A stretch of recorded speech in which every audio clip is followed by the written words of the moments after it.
স্বামীর সত্য কথা। স্বামী নামে এক হাসিখুশি ছেলে ছিল। তাদের বসার ঘরে একটি সুন্দর নীল ফুলদানি ছিল, যেটা ছিল তার মায়ের খুব প্রিয়। মা প্রতিদিন যত্ন করে তাতে তাজা ফুল রাখতেন।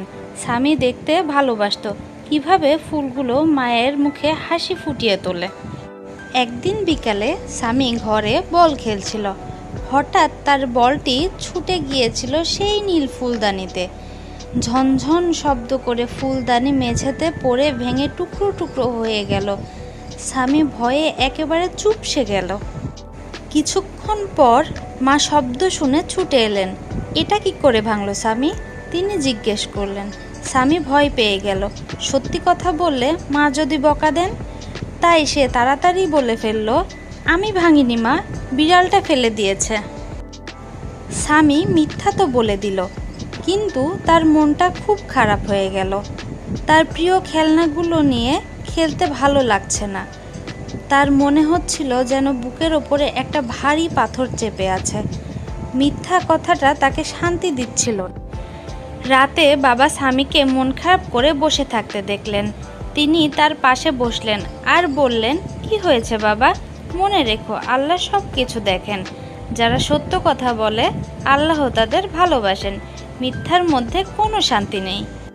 বাবার কথা শুনে স্বামীর চোখে পানি চলে এলো। সে দৌড়ে মায়ের কাছে গেল। কাঁদতে কাঁদতে বলল, মা, বিড়ালটা ফুলদানি ভাঙেনি, আমার বল লেগেই ভেঙে গেছে। আমি মিথ্যা বলার জন্য খুব দুঃখিত।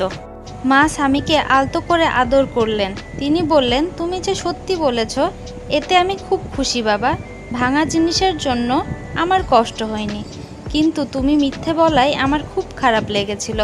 আল্লাহ সাহসী এবং সৎ মানুষকে পছন্দ করেন। মা বললেন, মিথ্যা কথা বললে আল্লাহ শাস্তি দেন, আর সেই শাস্তি হলো মনের অশান্তি। দেখেছ, মিথ্যা বলার পর থেকে তোমার মনে একটুও শান্তি ছিল না। এটাই হলো সবচেয়ে বড় শাস্তি। স্বামী তার ভুল বুঝতে পারল। সে আল্লাহর কাছে মনে মনে ক্ষমা চাইল আর প্রতিজ্ঞা করল যে সে আর কখনো মিথ্যা বলবে না। সত্যি কথা বলার পর তার মন থেকে ভারী পাথরটা যেন নেমে গেল। সেই রাত স্বামী খুব শান্তিতে ঘুমালো। সে শিখল যে ভুলের জন্য শাস্তি পাওয়ার চেয়েও বড় কষ্ট মিথ্যের বোঝা বয়ে বেড়ানো। আর সত্যি কথা বলার মধ্যে যে শান্তি আছে, তার চেয়ে সুন্দর আর কিছু নেই।